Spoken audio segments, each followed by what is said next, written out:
दो का chapter number 7.2 का क्वेश्चन नंबर आपका 6 है।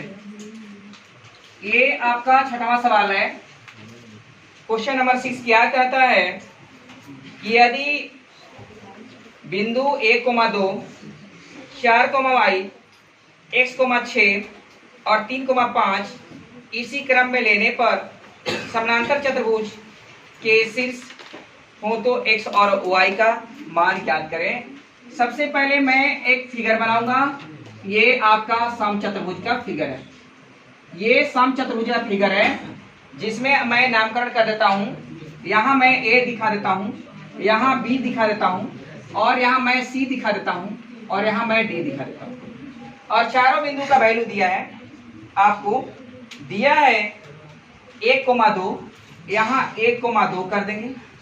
फिर उसके बाद आपको 1,2 के बाद कर देंगे 4,y, ये 4, मेरा y हो जाएगा। फिर आपको c का वैल्यू आज दे दिया है 3, क्या दिया बेटा? हाँ, x,6 ये दे दिया है x,6, और d का वैल्यू क्या दिया है? 3,5 दिया है, 3,5। सुनिए, हमें x और y का मान ज्ञात करना है। देखो, इसमें x भी है और इसमें y भी। अच्छी बात है। तो यहाँ आप लोग जानते हैं कि समचतुर्भुज के विकर्ण एक दूसरे को समद्विभाजित करते हैं। हम लोग देखो बेटा, ये आपका जो मैंने a से c को मिला दिया, मेरा ac विकर्ण हो गया, और b से d को मिला दिया, मेरा bd विकर्ण हो गया। और हमारा अब क्या लिखेंगे कि वी नो दैट, हम लोग जानते हैं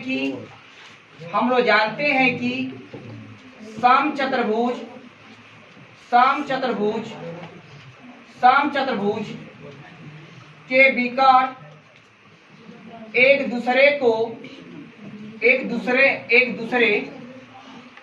को समद्विभाजित करते हैं। जब यहाँ विकर्ण की बात आया है, हम विकर्ण की बात करेंगे। तो आप जरा देख लो, आप जरा देख रहे हो कि अब हम चलते हैं, कैसे चलते हैं।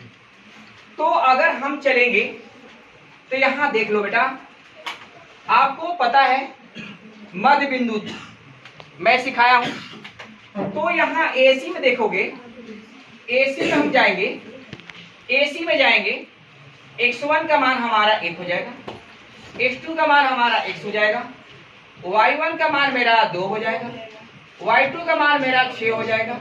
अगर आप BD में जाओगे, BD विकर्ण में जाओगे, x1 का मान 4 हो जाएगा, x2 का मान 3 हो जाएगा, y1 का मान आपका y हो जाएगा, और y2 का मान आपका 5 हो जाएगा।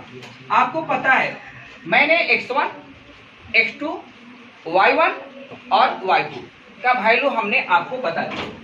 जब वैल्यू बता दिया तो अब हम आगे चलते हैं। तो यहाँ चलेंगे, यहाँ देख रहे हो कि AC बराबर BD। तो यहाँ जाएंगे, x1 प्लस x2 बटा में 2, y1 प्लस y2 बटा में 2 बराबर x1 प्लस x2 बटा में 2, y1 प्लस y2 बटा में 2। अब यहाँ देख लीजिए, x1 का वैल्यू क्या कह रहा है? 1 प्लस x बटा में 2, और 2 प्लस 6 बटा में 2 बराबर 4 प्लस 3 बटा में 2, और y प्लस 5 बटा में 2। अब जरा देखो ध्यान से, अब कैसे जाएंगे? अब यहाँ देख लीजिए, अब हम एक बार इतना बराबर इतना, x में x देखेंगे, y में y देखेंगे। तो यहाँ लिखेंगे 1 प्लस x को ऐड किया तो 1 प्लस x से होगा। अब 6 2 8, 8 बटा में 2 होगा, 4 3 7 बटा में 2 होगा, और y प्लस 5 बटा में 2 होगा। अब जरा देख लीजिए आप लोग, क्या बाबू ये मेरा तो छोड़ लीजिए। अब यहाँ पर इसलिए 1 प्लस x बटा में 2 बराबर 7 बटा में 2। क्या मैं 2 से 2 कटा सकते हैं, या 1 प्लस एक्स बराबर 7 या x बराबर 7 माइनस 1 और या x बराबर 6 हो जाएगा, इसलिए x का वैल्यू 6। अगेन पुनः अब जाओगे अगला, अब आगे जाओगे तो यहाँ देख लो 8/2 8/2 बराबर y प्लस 5/2। क्या मैं 2 से 2 कैंसिल कर सकते कि नहीं कर सकते? कर सकते। या 8 बराबर y प्लस 5 या 8 माइनस 5 बराबर y, इस या 8 में 5 घटेगा 3 बराबर y, इसलिए y बराबर 3। यहाँ लिख देंगे लास्ट में, इसलिए x बराबर हमारा x का वैल्यू कितना 6 और y का वैल्यू 3, ये हमारा हुआ आंसर। Thank you.